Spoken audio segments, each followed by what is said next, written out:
رسوله النبي الكريم وعلى آله وصحابه أجمعين أما بعد فأعوذ بالله من الشيطان الرجيم بسم الله الرحمن الرحيم ويعبدون من دون الله ما لا يضرهم ولا ينفعهم ويقولون هؤلاء شفعاؤنا عند الله قل أتنبئون الله بما لا يعلم في السماوات ولا في الأرض سبحانه وتعالى عما يشركون وما كان الناس إلا أمة واحدة فاختلفوا ولولا كلمة سبقت من ربك لقضي بينهم فيما فيه يختلفون ويقولون لولا أنزل عليه آية من ربه فقل إنما الغيب لله فانتظروا إني معكم من المنتظرين.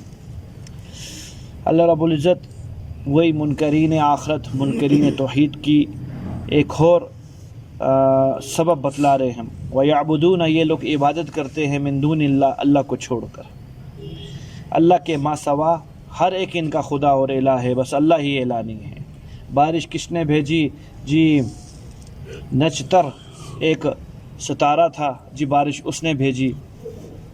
رزق دینے والا ستارہ خدا الگ، رزق روکنے والا خدا الگ، بارش کرنے والا خدا الگ، بارش روکنے والا خدا الگ، زندہ کرنے والا الگ، مارنے والا الگ. بس ایک اللہ کو چھوڑ کر خدا ہی خدا ہے دنیا کے اندر. اس لیے ہندوؤں کے، کیونکہ یہ مشرک ہیں، ان کے جو عقائد ہیں، ہر آدمی کا عقیدہ دوسرے بندے سے بالکل جدا ہے. دوسرا کا عقیدہ تیسرے سے جدا ہے. کتابوں میں لکھا ہے 2 کروڑ سے زیادہ فرقے خالی ہندو مت کے اندر. 2 کروڑ سے زیادہ خالی ہندوؤں میں. جتنے فرد اتنے فرقے، جتنے افراد اتنے فرقے، ہر بندے سے زیادہ الگ، ہر بندے سے الگ. وجہ کہ ان کے خدا بہت ہیں. فرقہ ادھر تبدیل ہوتا ہے جہاں الہ تبدیل ہوتا ہے. الہ بہت ہے. ایک اللہ الہ نہیں ہے ان کے، ایک اللہ خدا نہیں ہے، اس کے علاوہ سارے کے سارے خدا ہیں. ایک ایسا بھی فرقہ ہے ان کے جو خدا کو خدا مانتا ہے. کہتے ہیں ان سارے الہوں کا سب سے بڑا الہ وہ اللہ ہے، لیکن وہ اللہ محتاج ہے ان خداؤں کا، اس کے بغیر چل نہیں سکتے. یہ ان کا ایک ہی فرقہ یہ بھی ہے. تو فرمایا یعبدون یہ عبادت کرتے ہیں من دون اللہ، ایک اللہ کو چھوڑ کر باقی سب چیزوں کی عبادت کرتے ہیں. ہر ایک ان چیز کا خدا ہے. اچھا یہ خدا ہیں کیسے؟ ما لا یضرهم ولا ينفعهم. یہ خدا غریب ان کو نہ نفع دے سکتے ہیں نہ نقصان دے سکتے ہیں. کوئی نقصان آئے نقصان بچا نہیں سکتے، نہ ہی ان کو نفع دے سکتے ہیں. اچھا ہمارا خدا کیسا ہے کہ اگر وہ نقصان دینے پہ آ جائے تو پھر کوئی ہاں نہیں کروا سکتا اس کی نا کے اندر. اس کی نا میں کوئی ہاں نہیں کروانے والا اور ہاں میں کوئی نا نہیں کروانے والا. یہاں تک فرمایا کہ نبی بھی اللہ کی ہیبت سے چپ خاموش ہو جائیں گے کل قیامت کے دن. اور جو لوگ منتیں کریں گے جناب آدم علیہ السلام سے لے کر حضرت عیسیٰ علیہ السلام تک کی، وہ جو سفارش نہیں کریں گے پہلے وہلہ کے اندر، ان کی وجہ یہی ہوگی کہ اللہ کا رعب اور اللہ کی عظمت، اللہ کی ہیبت، اللہ کی وقت، اس کی بنیاد کے اوپر نبی بھی اللہ کے دربار میں پیش ہونے سے عاجز ہو جائیں گے کہ نہیں ہم لوگ نہیں جاتے اللہ کے پاس. پھر آپ صلی اللہ تعالی علیہ وسلم اللہ کے دربار میں جائیں گے. تو اگر اللہ نقصان دینا چاہے تو یہاں نبی بھی کچھ نہ کر سکے، چاہے جائے کہ ایک عام آدمی. تو کہا لا یضرهم، ان کے خدا نہ نقصان سے بچا سکتے ہیں، ولا ينفعهم، اور نہ ہی ان لوگوں کو فائدہ دے سکتے ہیں. اچھا یہ آگے کہتے ہیں وَيَقُولُونَ اگر ہم سے جتنے بھی جرم ہو گئے کل قیامت کے دن آج دنیا کے اندر، اور ہم نے اوپر والے خدا کی نافرمانیاں کی، تو ہمیں پریشانی کے لیے ہونے کی کوئی ضرورت نہیں ہے. وجہ یہ جو ہمارے الہ موجود ہیں، لات ہے، منات ہے، یہ حبل ہے، یہ فلان ہے، یہ فلان ہے، یہ الہ کل قیامت کے دن ہمارے سفارشی بنیں گے اللہ کے دربار میں. وَيَقُولُونَ ایک اور بات یہ کہتے ہیں هَؤُلَاءِ شُفَعَاؤُنَا یہ سارے کے سارے بت ہمارے یہ سفارشی بنیں گے عند اللہ اللہ کے دربار کے اندر. قل نبی جی فرمائیے اتنبئون اللہ کیا تم اللہ کو وہ خبر دے رہے ہو بما لا یعلم جو اللہ نہیں جانتے؟ کیونکہ اللہ نے اپنے دربار کے اندر ان کی تو سفارش کے بارے میں بات نہیں کی کہ نبی سفارش کریں گے، ولی سفارش کریں گے، شہید علماء حفاظ سفارش کریں گے، والدین اپنی اولاد کے بارے میں سفارش کریں گے، اولاد ماں باپ کے بارے میں سفارش کریں گے. یہ چیز تو آئی نہیں کہ جو اللہ کا غیر ہے وہ اللہ جس کو مانا گیا پوجا گیا وہ اللہ کے دربار میں سفارش کرے گا. کیا تم اللہ کو خبر دے رہے ہو بما لا یعلم جو اللہ جانتا ہی نہیں ہے، فی السماوات ولا فی الارض نہ زمینوں میں نہ آسمانوں کے اندر، سبحانہ اللہ پاک ہے. اللہ منزہ ہیں، وہ تعالی برتر ہیں اور بالا ہیں، اما یشرکون، ان تمام چیزوں سے جس کے ساتھ تم اللہ کو شریک ٹھہرا رہے ہو۔ یہ کچھ حقیقت نہیں ہے جو تم کہہ رہے ہو کہ گناہ کرنے کے بعد، نافرمانی کرنے کے بعد بت ہمارا کل قیامت کے دن سفارشی بن جائے گا۔ وہ بت سے پوچھا جاوے گا، روایت میں آتا ہے تو نے کہا کہ ہماری عبادت کرو، کہے گا میں تو مجبور ماس تھا، پتھر ہوں، نہ بول سکوں نہ چل سکوں۔ یہ احمق لوگ ہمارے سامنے جھکتے تھے، ہم نے تو نہیں منع کیا، ہم نے تو نہیں ان کو کہا تھا کہ یہ کریں۔ یہی قول حضرت عیسیٰ علیہ السلام کے بارے میں قرآن نے بیان فرمایا کہ آپ نے کہا کہ مجھ کو الہ بنا لو، کرنا اللہ تو میرے ظاہر کو بھی جانتا ہے، میرے باطن کو بھی جانتا ہے، جو میں نے کیا ہے وہ بھی جانتا ہے، جو نہیں کیا وہ بھی جانتا ہے، لیکن اپنی صفائی کے لیے کہوں گا کہ میں نے یہ کہا کہ انی عبداللہ، میں خالی اللہ کا بندہ ہوں، اور میرے طریقے پر عبادت کرو، نہ کہ میری عبادت کرو، میرے طریقے پہ عبادت کرو۔ یہی حکم آپ صلی اللہ علیہ وسلم کا ہے کہ اللہ کے نبی صلی اللہ علیہ وسلم کے طریقے پہ عبادت کرنے کا حکم ہے، نہ کہ آپ صلی اللہ علیہ وسلم کی عبادت کرنے کا حکم ہے۔ جب آپ سے مدد مانگی جاوے گی تو گویا آپ ہی کی عبادت کی نا۔ معبود سے مدد مانگی جاتی ہے، کس سے مدد مانگی جاتی ہے؟ معبود سے۔ ہمارا ایک جماعت ہے وہ براہ راست آپ صلی اللہ علیہ وسلم سے استغاثہ کر رہی ہے، یعنی مدد طلب کر رہی ہے، گویا نبی علیہ السلام کو چاہتے نہ چاہتے لا علمی کی بنیاد کے اوپر معبود بنا رہی ہے۔ نبی طریقہ بتلانے کے لیے آتا ہے کہ یہ طریقہ ہے، یہ شریعت، اس بنیاد پر اللہ کامیابی فرما دیں گے۔ نبی کی عبادت نہیں کی جاتی، عبادت صرف اللہ تعالیٰ کی جاتی ہے۔ تو میرے بھائیو، اللہ فرما رہے وَيَعْبُدُونَ مِن دُونِ اللَّهِ، اللہ کو چھوڑ کر ہر ایک کو خدا بنائے بیٹھے ہو اور کہتے ہو کہ کل یہی خدا کل قیامت کے دن اللہ کے ہاں سفارشی بنیں گے۔ ہمارے ہاں بھی جو جوہلا طبقہ ہے، چونکہ اس سلسلے کی آواز لوگوں کے اندر کم ہے، اس لیے ناآشنا ہے لوگ۔ ہاں اگر آواز ہے تو بالکل غلط طریق کی آواز ہے۔ تصوف و سلوک کے طریقے کو اگر لوگ مانتے ہیں تو اس بنیاد کے اوپر مانتے ہیں کہ یہ بندہ ہمارا وسیلہ بن جائے گا، جان چھٹ گئی۔ بیعت کرنے کا کیا مقصد ہوا؟ کہ وسیلہ بن جائے گا، بس چھٹی ہوگی معاملہ، نہ ملو اس سے نہ وہ ملے، قیامت تک نہ ملو۔ پیچھے ایک آپ کو ایک جھوٹی پیر کی وہ سنائی بھی تھی ایک آیت کہ نماز تمہاری جگہ پڑھتا ہوں، روزہ تمہاری جگہ لگتا ہوں، پولیس صدا سے بھی تمہاری جگہ کا، بس ہم نے ان کو ان کاموں کے لیے رکھ دیا ہے، ان کی دعاؤں میں ہمارا حصہ ہو جاوے گا اور بس ایک برکت ہوگی، اور کل قیامت کے دن پیر صاحب کیا کروا دیں گے؟ بالکل غلط نظریہ، بالکل غلط نظریہ، بلکہ صرف اصلاح کروانے کے لیے یہ سارا سلسلہ ہے۔ کیا ہے بھیا؟ اصلاح کروانے کے لیے کہ آپ صلی اللہ علیہ وسلم بھی اس کی سفارش کریں گے جس کی اللہ آپ کو اجازت دیں گے۔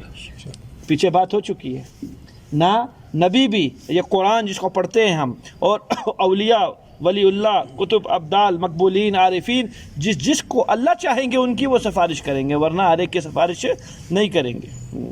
تو یہ نظریہ ہمارا بھی غلط ہے کہ جی یہ کل قیامت کے دن ہماری پہچانیں گے تو سفارش کریں گے نا، تیرا اس کے ساتھ کوئی تعلق ہی نہیں رہا دنیا میں، سوائے اس چیز کے کہ ایک دفعہ زندگی میں کسی موقع پہ تو نے ہاتھ میں ہاتھ آ کے پکڑا دیا، اس کے بعد زندگی میں دیکھا ہی نہیں، تجھے جانیں گے کہاں؟ تو اس کے بعد سفارش کا نمبر آئے گا۔ مقصود کیا ہے بھیا؟ اس طریقے سے فرض عین ہے، سمجھیے اس بات کو، کیونکہ مشہور نہیں ہے، اس چیز کو بھول چکی ہے امت۔ قرآن اور حدیث کی روشنی میں اصلاح کیا چیز ہے؟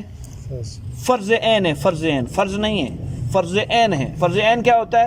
ہر مسلمان پر ہر وقت یہ فرض عین ہوتی ہے۔ نماز دن میں فرض عین ہے، ہر انسان پر، خواہ مرد ہو یا کسی حالت پہ بھی، عورت ہے، مرد ہے، مسافر ہے، مقیم ہے، غریب ہے، امیر ہے، بیمار ہے، صحت مند ہے، خواہ مرض الموت کی شکل کے اندر بھی ہے، اس ٹائم کا اس کو نماز کا حکم ہے۔ اسے کہتے ہیں فرض عین۔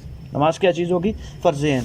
ایسے میرے بھائیوں، قرآن اور حدیث کی روشنی میں اپنی اصلاح کروانا فرض عین ہے۔ کیا چیز ہے؟ فرض عین ہے۔ اب چونکہ اصلاح کروانا فرض عین ہے، اصلاح کے لفظ کو نہیں جانتا ہوں کہ اصلاح کہتے کس چیز کو ہیں۔ ایک ظاہری گناہ ہے میرے بھائیوں، ان سے بچنا فرض عین ہے۔ ایک ظاہری خوبیاں ہیں، ان کو کرنا فرض عین ہے۔ مسلمان سے مسلمان ملے، سنتیں کیا ہیں؟ کوئی بولے؟ یہ تو سب باطن کی چیزیں ہیں۔ کس کی چیزیں ہیں؟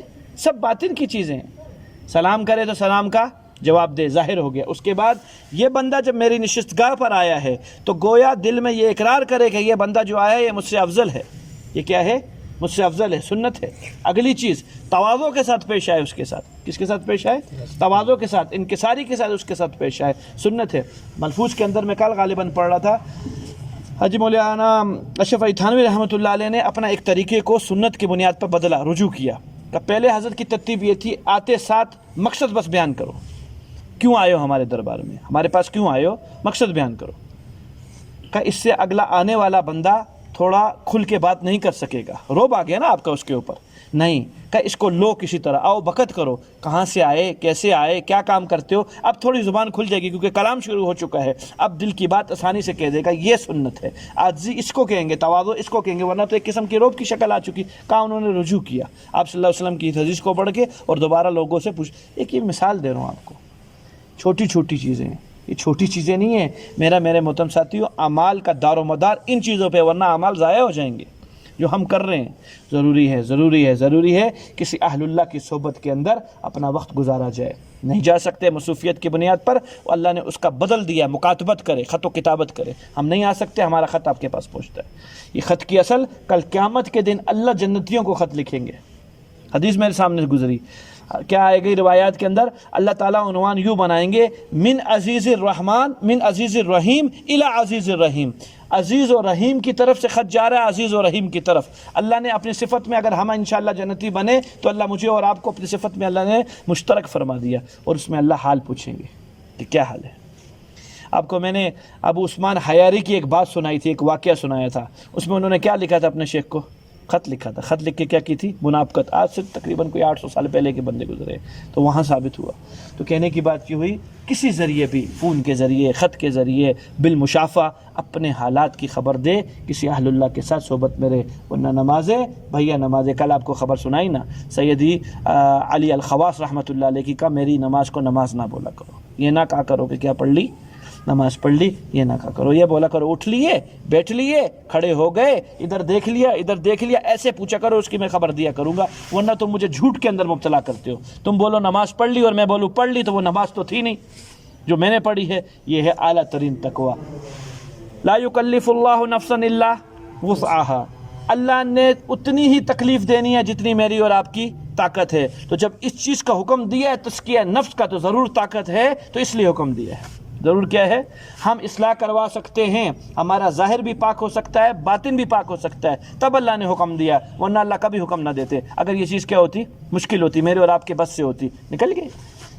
فضیل بن عیاس رحمۃ اللہ علیہ کون تھے، ڈاکو، مائیں سلایا کرتی تھی فیاض کو نام لے کر کہ فیاض آ جائے گا، چپ کر کے سو جا، بچہ سو جایا کرتا تھا، ایک دور ان پر یہ گزرا ہے، جس طرح ہم جن بوت سے نہیں ڈراتے، چھوٹے جن آ گیا، بہو آ گیا، وہ فیاض سے ڈرایا کرتی تھی، پھر یہ فیاض کہاں پہنچا، فیاض بن عیاس رحمۃ اللہ علیہ پھر حرمین کے عابد بنے، لوگوں نے لقب کیا دیا، عابد حرمین، بیت اللہ شریف اور مدینہ منورہ کا عابد ہے، کون، فیاض بن عیاس رحمۃ اللہ علیہ، فضیل بن عیاس رحمۃ اللہ علیہ، اللہ تعالیٰ نے پھر ان کو یہ رتبہ عطا فرمایا، تو گویا انسان میں کیا ہے، طاقت ہے۔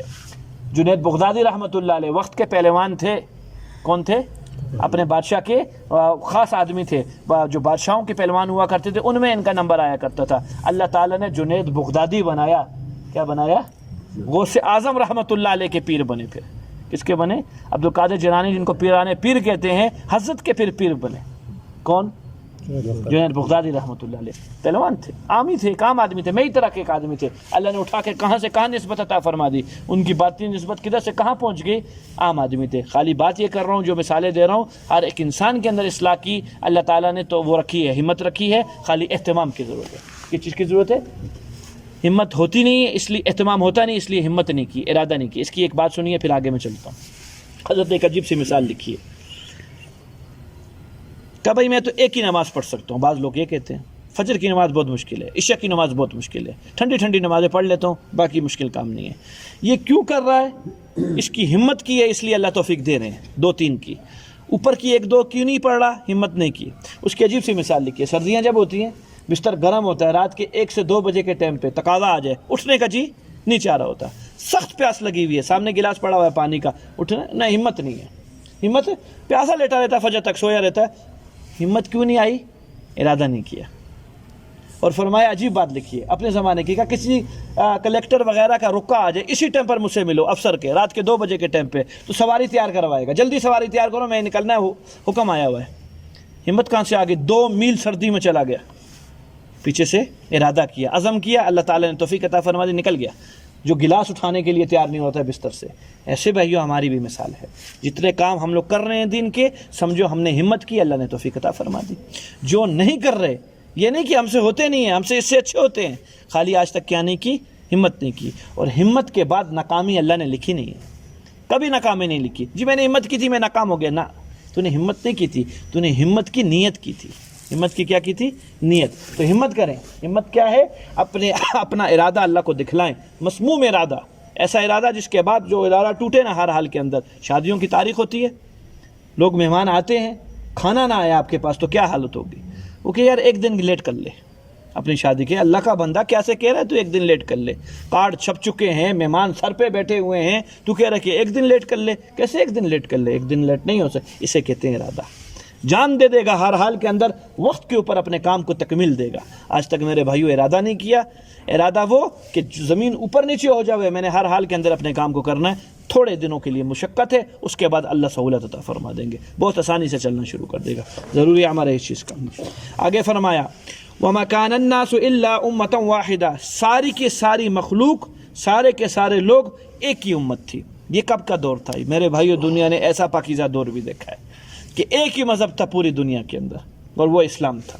یہ کب کا دور ہے؟ یہ جناب آدم علیہ السلام کا دور ہے، آدم علیہ السلام سے لے کر نوح علیہ السلام تک۔ اس میں سالوں ہیں، سالوں، دن نہیں ہیں، مہینے نہیں ہیں، سال سال بیتے ہیں، کہیں پشتیں آئی ہیں درمیان کے اندر۔ آدم علیہ السلام اور نوح علیہ السلام کی ایک ہی امت تھی، کوئی اور نہیں تھے، بت پرستی کا نام نہیں تھا۔ لوگ نسل بڑھتی گئی بڑھتی گئی بڑھتی گئی، دنیا کے اندر لوگ آباد ہوتے گئے، رنگ بدلے، روپ بدلے، جس مٹی کے لوگ تھے اس مٹی کی شکلوں کے پیدا ہونا شروع ہو گئے، زبانوں کے اندر تبدیلی آئی۔ اس کی فرق کو اللہ نے وطنیت کا فرق، لسانیت کا فرق، قومیت کا فرق، اس کو نہیں بیان کیا۔ فرمایا قوم بدل رہی ہے کافر بھی ایک ہو، زبان بدل رہی ہے پھر بھی ایک ہو، اور کیا نام ہے، تمہاری شناخت بدل رہی ہے پھر بھی ایک ہو، رنگ روپ بدل رہا ہے پھر بھی ایک ہو۔ کیوں؟ تم سب مسلمان ہو۔ ہاں، جہاں مسلمان بدلے اللہ نے کہا ایک نہیں ہو، اب دو ہو گئے ہو، کہ کہیں تم کافروں کو بھی اپنے ساتھ ملا لو کہ مسلمان اور کافر بھی ایک ہی لوگ ہیں، نہ، ایک نہیں ہیں، وہ الگ ملت ہے، تم الگ ملت ہو، مسلمانیت کی الگ ملت ہے، تمہاری الگ ملت ہے۔ وَمَا كَانَ النَّاسُ إِلَّا أُمَّةً وَاحِدَةً، ساری کے سارے لوگ ایک ہی ملت تھی۔ پھر کیا ہوا؟ فَاخْتَلَفُوا، پھر اختلاف ہو گیا، مذہب کا اختلاف، ایک کافر بن گیا ایک مسلمان، یہ ہو گیا جی نوح علیہ السلام کے دور۔ کیا بن گیا؟ مذہب کے اختلاف۔ وَلَوْلَا كَلِمَةٌ، اختلاف ہوا اور اللہ نے اختلاف کو برداشت کیا، یعنی رہنے دیا۔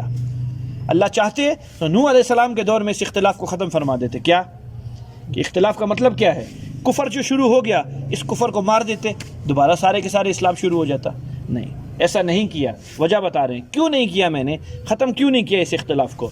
وَلَوْلَا كَلِمَةٌ سَبَقَتْ مِنْ رَبِّكَ، نبی جی تیرے رب کی طرف سے اگر یہ بات مقرر نہ ہوتی، لَقُضِيَ بَيْنَهُمْ فِي مَا فِيهِ يَخْتَلِفُونَ، اللہ تعالیٰ کب کا فیصلہ فرما دیتے ان لوگوں کے درمیان جن لوگوں نے اختلاف کیا تھا، یعنی ان کفار کو اللہ کب کا سائڈ پہ لگا دیتے، مار دیتے۔ لیکن ایک بات اللہ تعالیٰ مقرر کر چکے ہیں، وہ کیا کہ دنیا میں اليوم عمل ولا حساب، آج عمل ہے کوئی حساب نہیں ہے، وغد یکون حساب ولا عمل، کل حساب ہوگا کل عمل نہیں ہوگا۔ آج تیرے دل میں آتا ہے کفر اختیار کر لے، تیرے دل میں آتا ہے اسلام اختیار کر لے، یہ فیصلہ اللہ کر چکے ہیں۔ اگر یہ فیصلہ نہ کیے ہوتے تو فوراً اللہ تعالیٰ مواخذہ فرما کر کافر کو مار دیتے اور دوبارہ دنیا کے اندر کیا رہ جاتا؟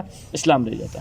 پھر ایک حکمت جو بظاہر انسان کو سمجھ میں آتی ہے کہ اللہ نے فیصلہ کس وجہ سے فرمایا ہے۔ بھیا آزمائش نہ رہتی، دنیا دار الازمائش ہے، دار الابتلاء ہے، ایک آزمائش اور اختبار اور امتحان کا گھر ہے۔ اگر پتہ ہوتا کہ اگر میں کفر اختیار کروں گا، نافرمانی کروں گا تو فوراً چپیٹ پڑے گی آسمان سے، تو سارے کیا کرتے؟ مسلمان ہوتے، تو پھر تو آزمائش نہ ہوتی۔ آزمائش تو یہ ہے کہ آنکھیں دو اور کہو کہ آنکھیں نہ دینا، بدنظری نہ کرنا، زبان دو اور کہو کہ جھوٹ نہ بولنا، گنگا بولے میں وہ آدمی ہوں جس نے ساری زندگی جھوٹ نہیں بولا۔ کیا کمال، تیرا کوئی کمال ہے؟ اتنا سب بھی نہیں، کس کو بولنے کی صلاحیت نہیں ہے تیرے پاس۔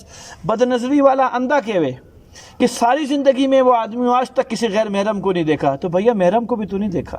اگر غیر محرم کو نہیں دیکھا تو نے تو محرم کو بھی نہیں دیکھا، تیرا کیا مجاہدہ؟ کوئی مجاہدہ نہیں ہے۔ مجاہدہ کس کا ہے؟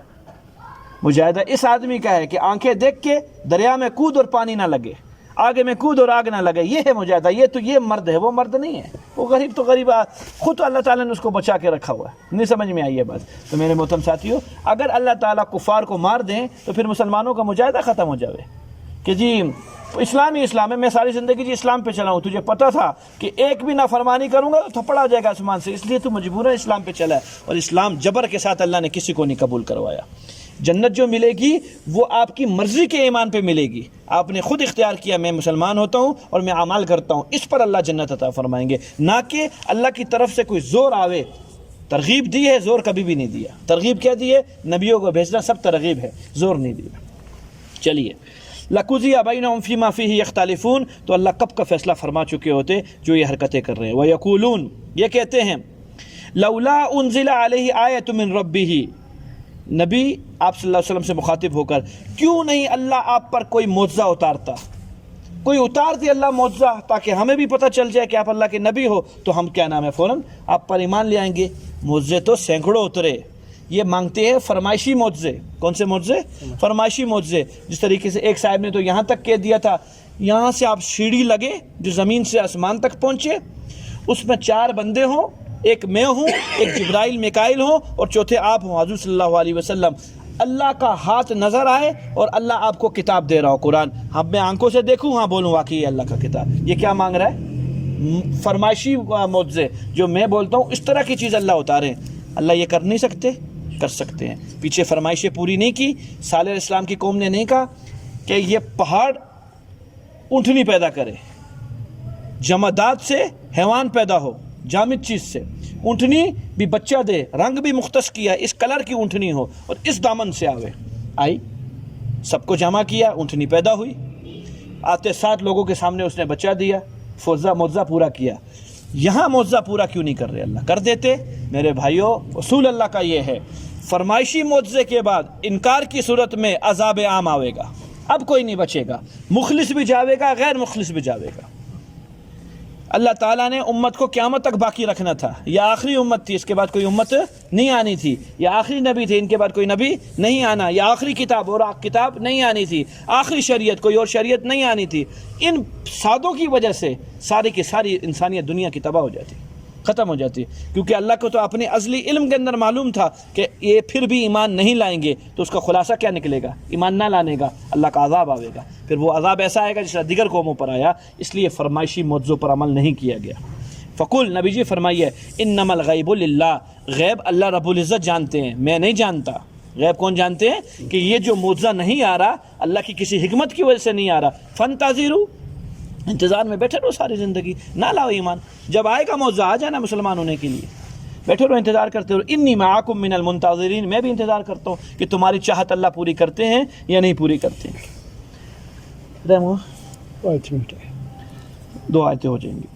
آگے فرمایا وَإِذَا أَذَقْنَا النَّاسَ، پیچھے ایک بات رہ گئی تھی. میرے بھائیو، بات آئی تھی نوح علیہ السلام کی. وَمَا كَانَ النَّاسُ إِلَّا أُمَّةً وَاحِدَةً، پوری کی پوری انسانیت مسلمانیت تھی، آدم علیہ السلام سے لے کر نوح علیہ السلام تک. نوح علیہ السلام کے دور میں اختلاف شروع ہوا. اختلاف کی بنیاد کیا بنی؟ کیسے دنیا میں کفر آیا نبی کی موجودگی کے اندر؟ نوح علیہ السلام موجود، کفر ہی کفر، شرک ہی شرک عام ہو چکا. میرے محترم ساتھیوں، ماحول سے کی دوری کی وجہ سے انسان کا دین دور ہو جاتا ہے. اس بات کو سینے پہ لکھ لو. اللہ کے رسول علیہ السلام نے فرمایا ہے، الدین علی خلیلہ، تیرا دین تیرے دوست کے مذہب پر ہوگا. فلینظر منکم من یخالل، تم میں سے ہر ایک آدمی دیکھ لے تمہارا دوست کون ہے. دوست سے مراد ماحول، دوست سے مراد ماحول. ایک صاحب کو دیکھا، ہمارے یہاں رہتے ہیں ماشاءاللہ، جب ماحول میں تھے حج کی توفیق اللہ نے دی، حج کیا. میرے پاس اکثر آنا جانا ان کا، مسائل کا پوچھنا، درس میں بڑی توجہ سے بیٹھنا، بڑی عقیدت رکھنا، رغبت رکھنا. کہیں داڑھی کی بھی ترتیب بن گئی کہ کیا کریں گے، کسی نہ کسی حد تک، وہ پوری تک نہ ہو سکی لیکن شروع انہوں نے ضرور کر دی تھی ماحول کی برکت سے. تہجد کی توفیق، ذکر و اذکار کی توفیق، فجر سے لے کر اشراق تک مسجد کے اندر رہنا، اس رمضان کے اندر بھی اشراق تک مسجد میں رہنا، بہت اعمال. کچھ پہلے چہرہ دیکھا تو تقریباً داڑھی کاٹ چکے اور ان تمام چیزوں سے دور ہو چکے. یہی بندہ جو درس کی پہلی صفوں میں بیٹھتا تھا اب دور ہو چکا، ختم ہو چکا. کیوں؟ پہلے کیوں تھے اور اب کیوں نہیں ہے؟ پہلے مسجد والے ماحول میں تھے، پھر ماحول کے اندر اعمال ہوتے تھے، اللہ کیا دیتے تھے؟ دن بدن توفیق، آگے بڑھنے کی، آگے بڑھنے کی، آگے بڑھنے کی. بندہ کہاں سے کہاں نکل جاتا تھا. اور اب کیا ہوا؟ ماحول، ایک آدمی کی مثال دے رہا ہوں میں آپ کو. ماحول کیا چیز ہے جس کو آپ صلی اللہ علیہ وسلم فرما رہے ہیں؟ ماحول سے بندہ ہٹا، کیا ہوا؟ میرے بھائیوں کوئی گمان نہیں ہے، میں اور آپ، چونکہ ہم لوگ کا ایمان کمزور ہے، ہم لوگوں کا ایمان وہ چیز نہیں ہے، ہم لوگ فوراً ماحول سے متاثر ہوں گے. کس سے متاثر ہوتے ہیں؟ اس کی میں چھوٹی سی مثال دوں. جب شادیوں پہ جاتے ہیں، کسی بڑوں کی خصوصاً شادی اور ٹوپیاں پہن کے جاتے ہیں، ٹوپیاں نہیں پہن کے جاتے ہیں. ماحول سے متاثر ہے. کس سے متاثر ہے؟ ماحول سے. وہاں ایسے لوگ ہوں گے جو بغیر ٹوپیوں والے ہیں، اور میں ٹوپی پہن کے جاؤں گا تو وہاں میں نماز پڑھنے جا رہا ہوں یا شادی پہ جا رہا ہوں. تو ٹوپی اللہ کے نبی صلی اللہ علیہ وسلم کی سنت کو ذبح کر کے جاوے گا. کس کے جاوے گا؟ آپ اسلام کی سنت کو ذبح کر کے جائے گا. وہ پتہ نہیں اقلیل نا شاعر کا نام تھا اور بہت اچھا نام تھا، اقلیل بن کچھ تھا. ان کے سامنے ایک اہل دل بیٹھے ہوئے تھے. تو وہ جب پہنچے اس مجلس میں تو وہ داڑھی کٹا رہا تھا، داڑھی تراش رہا تھا. تو اس نے کہا کیا کرتا ہے؟ داڑھی کٹاتا ہے. کہا داڑھی کٹاتا ہوں، کسی کا دل تھوڑی دکھاتا ہوں. کیا کہا اس نے؟ شاعر نے اپنے شعر میں کہا فارسی کہ داڑھی کٹاتا ہوں، کسی کا دل نہیں دکھاتا. تو اہل دل تھے، انہوں نے کہا اللہ کے بندے، محمد رسول اللہ کا دل دکھاتا ہے.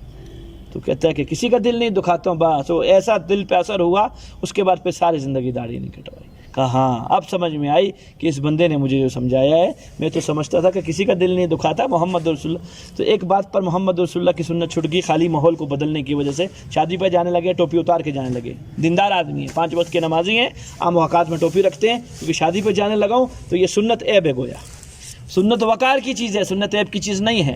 تو نوح علیہ السلام کے دور کے اندر جو اختلاف یعنی کفر آیا، ماحول کے بدلنے سے آیا. لوگ جدا ہو گئے، نبی سے دور چلے گئے. کوئی کہاں بس گیا، کوئی کہاں بس گیا، کوئی کہاں بس گیا. کفر اپنی طبیعت کا دین، اپنی طبیعت کا دین، چلتے چلتے چلتے کفر تک بات پہنچ گئی. یہ سبب بنا دنیا میں پہلی بت پرستی کا. کہ کیا دوری ہوئی؟ آپ نوح علیہ السلام وقت کے نبی سے دوری ہوئی، جس کی بنیاد کے اوپر دنیا کے اندر کیا عام ہو گیا؟ کفر عام ہو گیا. کفر کی وجہ سے کیا بنی؟ پھر شاخیں بنی، پھر کفر الگ شکل کے آئے. ایک نے اس کو کفر اختیار کیا، ایک نے کہ آج دنیا میں جتنے مذاہب آباد ہیں ساری وہاں کی بنیادیں، ساری وہاں کی بنیادیں. شکلیں بدلتی رہی بدلتی رہی بدلتی رہی، ہوتے ہوتے ہوتے تحقیق ہی نہیں کی کہ یہ چیز کس لیے تھی. آخری بات کے بعد ختم کرتا ہوں. کوئی کھانے کے لیے گئے، کھانا رکھا ان کے سامنے. صنوبر کا درخت دیکھا ہے آپ حضرات نے؟ سب سے بڑا درخت ہوتا ہے وہ درخت نا، وہ لا کے رکھ دیا گیا کھانے والے کے سامنے. کوئی 50-60 آدمی آئے، درخت حضرت کے سامنے اور دسترخوان بھی رکھا ہوا ہے. وہ صاحب کبھی صنوبر کے درخت کو دیکھے، کبھی کھانے کے دیکھو. ماریں گے اس سے کھانے کے بعد مجھ کو یا کیا کریں گے؟ اللہ کے بندے، میزبانوں کو بلا لیا، کھانا اس ٹائم تک نہیں کھاتے. اس کی حقیقت کیا ہے؟ یہ کیا ہے؟ یہ تو معلوم نہیں. آبا و اجداد سے سنت چلی آ رہی ہے کہ کھانا کھاتے وقت میزبان کے سامنے درخت رکھتے تھے. یہی آبا و اجداد سے سنت ہے، یہی درخت رکھتے تھے. کہا نہ تھوڑا سا چھوٹا ہوتا تھا. ہمارے یہاں تھوڑا بڑا ہو گیا ہے، چھوٹا تھا تھوڑا سا. کوئی بڑا پیر، دادا، بابا 80-90 سال کا ہے موجود تم میں یہاں، اس کو بلاؤ. وہ آئے. کہا حضرت آپ کے دور میں کھانے میں؟ کہا ہمارے دور کے اندر حضرت زیادہ سے زیادہ 1-2 فٹ کا ڈنڈا ہوا کرتا تھا 80-90 سال پہلے. آج یہ ماشاءاللہ صنوبر کا درخت بن گیا. بندہ عقل والا تھا جو کھانا کھانے آیا تھا. کہا احمقو، تمہارا جو باپ تھا نا جس نے سب سے پہلے رکھا تھا کوئی چیز، ماچس کی تیلی رکھی تھی. ہاں ہاں ہاں، آبا و اجداد سے سنا ہے ماچس کی تیلی رکھی تھی. آج صنوبر کا ڈنڈا بن چکا ہے، یہ درخت بن چکا ہے. کہا ہاں ہاں ہاں. پتہ ہے کیوں رکھی تھی ماچس کی تیلی؟ نہیں یہ تو نہیں پتہ ہے. کہا خلال کے لیے، دانت میں خلال کرے گا مہمان، اس کے تم نے کیا بنا دیا اس کو؟ صنوبر کا ڈنڈا بنا دیا. میرے بھائیو آج ہمارا دین یہی ہے. اصل کچھ پتہ نہیں ہے کہ یہ کام کر رہے ہیں تو کیوں کر رہے ہیں. حلیم تقسیم نہیں ہوئی، سنیوں کا علاقہ ہے نا. بولو نا، میرے گھر میں آئیے، میرے گھر میں آئیے. تقسیم نہیں ہوئی کیوں؟ پورے سال میں حلیم یاد نہیں آئی، خالی محرم کے 1 سے لے کر 10 کے اندر یاد آئی. کیوں؟ سوال یہ ہے کہ کیوں؟